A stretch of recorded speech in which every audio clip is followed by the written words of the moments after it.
तितलीपुर नामक गांव में गब्दू नाम का एक गरीब किसान रहता था। उसके परिवार में उसकी बीवी और उनके 5 बच्चे थे।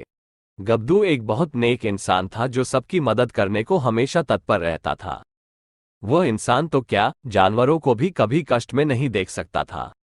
गब्दू के पास किसानी के लिए लगभग 1 बीघा जमीन थी। उसके खेत को जोतने में उसकी मदद उसका वफादार बैल भूरा करता था। भूरा काफी बूढ़ा हो चला था और बीमार भी रहने लगा था।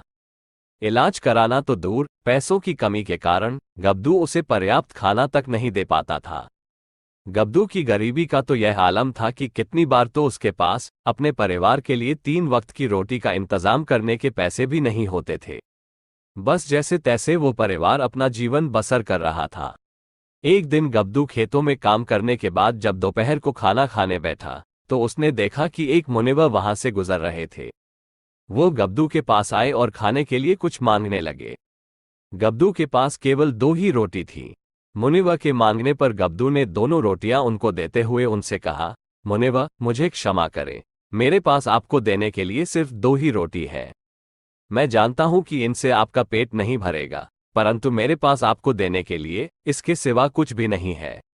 मुनिवर उसकी उदारता और सादगी देखकर काफी प्रसन्न हुए। वो बोले, हे किसान, मैं तो केवल 56 भोग खाता हूं, मुझे तो वह ही चाहिए। गब्दू बोला, मुनिवर, मुझ जैसे गरीब किसान के पास तो परिवार को देने के लिए 3 वक्त की रोटी के पैसे नहीं है, आपको 56 भोग कहां से दे सकता हूं। मैं बहुत शर्मिंदा हूं, परंतु मुझे क्षमा करें, मैं आपको इन 2 रोटियों के सिवा कुछ नहीं दे पाऊंगा। मुनिवर हंसकर बोले, हम तो योगी हैं, हमें भिक्षा में जो मिल जाता है वही खा लेते हैं। मैं तो सिर्फ तुम्हारी परीक्षा ले रहा था। मैं तुम्हारी उदारता से बहुत प्रसन्न हुआ। ये कहकर मुनिवर ने गब्दू को एक चाबियों का छल्ला थमाया। गब्दू को कुछ समझ नहीं आया। उसने पूछा, मुनिवर, ये किस ताले की चाबी है और आप यह मुझे क्यों दे रहे हैं। मुनिवर बोले, यहाँ से कुछ कोस दूर अमीरपुर नामक एक राज्य है जिसका मैं राजा हूँ। कुछ वर्ष पहले मैंने राजपाट त्याग दिया था और प्रभु की भक्ति में योगी बन गया और अपना राज्य अपने बेटे के नाम कर दिया। परंतु मेरी कुछ जमा पूंजी है जिसके बारे में किसी को नहीं पता। तुम जैसे नेक और उदार दिल इंसान से मिलकर मुझे लगा कि वो संपत्ति तुम्हें दे देनी चाहिए। ये सुनकर गब्दू के चेहरे पर मुस्कुराहट आ गई। मुनिवर आगे बोले, मेरे महल के मुख्य द्वार से थोड़ी पहले एक गड्ढा खुदा हुआ है। उसके अंदर 2 दरवाजे हैं जिसकी चाबियां मैं तुम्हें दे रहा हूं। पहला कमरा, जिस पर प्रजा लिखा हुआ है, उसके अंदर तुम्हें सोने के सिक्के और कुछ हीरे जवाहरात मिलेंगे, जिसे लेकर तुम चले आना और अपना तथा अपने परिवार का अच्छे से पालन पोषण करना। परंतु याद रहे कि तुम्हें सिर्फ प्रजा वाला दरवाजा ही खोलना है। दूसरा दरवाजा, जिस पर राजा लिखा है, उसे भूलकर भी मत खोलना, अन्यथा तुम बहुत बड़ी मुसीबत में फंस जाओगे। ये कहकर मुनिवर वहां से चले गए। हालांकि गब्दू को पूरी तरह विश्वास नहीं हुआ कि ऐसा सचमुच में हो सकता है, परंतु उसने सोचा कि वहां जाने में कोई हर्ज नहीं, और अगर मुनिवर की बात में जरा भी सच्चाई हुई तो उसे और उसके परिवार को गरीबी से हमेशा के लिए छुटकारा मिल जाएगा। यही सोचकर वह अमीरपुर की ओर चल पड़ा। जब वह मुनिवर की बताई हुई जगह पहुंचा तो उसे वहां सच में एक गड्ढा दिखाई दिया। जब वह वहां से नीचे उतरा तो मुनिवर के कहे अनुसार उसे 2 दरवाजे दिखे। मुनिवर की आज्ञा मानते हुए उसने प्रजा नामक दरवाजा खोला। दरवाजा खोलते ही उसने पाया कि वहां सोने के सिक्कों से भरी एक पेटी है और साथ ही हीरे मोती व महंगे आभूषणों से जड़ी मालाएं रखी हुई थी। उसको अपनी आंखों पर विश्वास नहीं हुआ। वो सोचने लगा कि अब उसे बाकी का जीवन गरीब बनकर नहीं बिताना पड़ेगा। उसने सोच लिया था कि सबसे पहले वो एक बड़ा सा घर खरीदेगा जिसमें कई सारे नौकर चाकर होंगे। उसने तो ये भी सोच लिया था कि वह रोज उनसे खाने के कौन कौन से नए नए पकवान बनवाएगा। उसके मुंह में तो पकवानों का स्वाद अभी से आ रहा था। वह ये भी सोचने लगा कि अपनी जमीन छोड़कर वो अब शहर में ही कुछ व्यापार करेगा। उसे भूरा का भी ध्यान आया। उसने सोचा कि वो भूरा को अपने नए घर के बाहर एक तबेले में रखेगा जहां उसका इलाज भी करवाएगा। इन्हीं सब बातों के बारे में सोचते सोचते वो मन ही मन काफी प्रसन्न हुआ।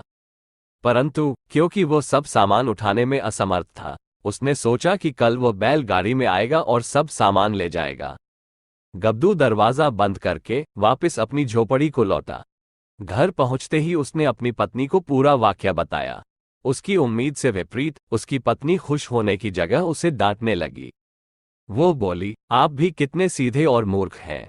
मुनिवर जान गया था कि आप बहुत सीधे हैं, इसलिए उसने आपको उस दरवाजे के बारे में बताया जहां थोड़े बहुत हीरे मोती हैं। परंतु दूसरा दरवाजा, जहां कई गुना सोने के सिक्के, आभूषण और हीरे मोती हैं, वह दरवाजा उसने आपको खोलने से मना कर दिया, क्योंकि वह दूसरे दरवाजे का सामान किसी और को देगा। और आप ठहरे मूर्ख, जो दूसरा दरवाजा बिना खोले ही वापस चले आए। कल जब आप वहां जाएंगे तो पहले दूसरे दरवाजे को खोलिएगा। वहां का सब सामान बटोर कर पहले दरवाजे पर जाइएगा। फिर दोनों दरवाजों का सामान लेकर चले आइएगा। गब्दू को बीवी की बात में दम लगा। अगले दिन गब्दू दोबारा उस स्थान पर पहुंचा। बीवी के कहे अनुसार वह जैसे ही राजा नामक दरवाजे को खोलने लगा, उसे अंदर से कुछ आवाज आए। आवाज सुनकर गब्दू हैरान रह गया। उसे अपनी पत्नी की बात पर विश्वास हो गया कि मुनिवर ने उसे जानबूझकर यह दरवाजा खोलने से मना किया है, क्योंकि अंदर कई गुना कीमती चीजें हैं। उसे मुनिवर पर क्रोध आने लगा। गब्दू ने दरवाजा खोला और देखा कि अंदर एक आदमी बैठा हुआ था और चक्की पीस रहा था। गब्दू ने उससे पूछा कि वो चक्की क्यों पीस रहा है। आदमी ने उत्तर दिया, ये जादुई चक्की है जिसमें से सोना निकलता है। इसे जितना ज्यादा पीसेंगे उतना ही सोना निकलेगा। अतः उसने गब्दू से भी आग्रह किया कि वो उसकी मदद करे। जैसे ही गब्दू ने चक्की को हाथ लगाया, वो आदमी उठ खड़ा हुआ। वो बोला, ये जादुई नहीं, जानलेवा चक्की है। अगर तुमने इससे हाथ हटाया तो ये तुम्हारे ऊपर आ गिरेगी, जिससे तुम्हारी मौत हो जाएगी। गब्दू को कुछ समझ नहीं आया। उसने उस आदमी को पूरी बात बताने को कहा। वह आदमी बोला कि कई वर्ष पहले मुझे एक मुनिवर मिले थे। उन्होंने मुझे ये दरवाजा खोलने को मना किया था, परंतु मैंने लालच में आकर ये दरवाजा खोल दिया और देखा कि एक आदमी चक्की पीस रहा था। उसने मुझे इस पर हाथ लगाने को कहा। मेरे लालच की वजह से कई साल तक मुझे ये चक्की पीसनी पड़ी। मुझे इंतजार था कि कब कोई मुझसे भी ज्यादा लालची व्यक्ति खजाने की खोज में यहां आएगा और मैं उसे ये चक्की थमाऊंगा। आज तुम आ गए। अब तुम भी इंतजार करो कि कब तुमसे भी अधिक लालची व्यक्ति यहां आए और तुम बाहर निकल सको।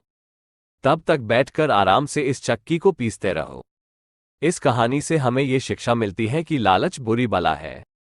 यदि हमें कुछ प्राप्त होता है तो हमें संतुष्ट होकर उसे देने वाले का शुक्रगुजार होना चाहिए। अधिक पाने की लालसा हमें ऐसे मोड़ पर ला सकती है जहां से वापस जाना बहुत मुश्किल हो जाता है।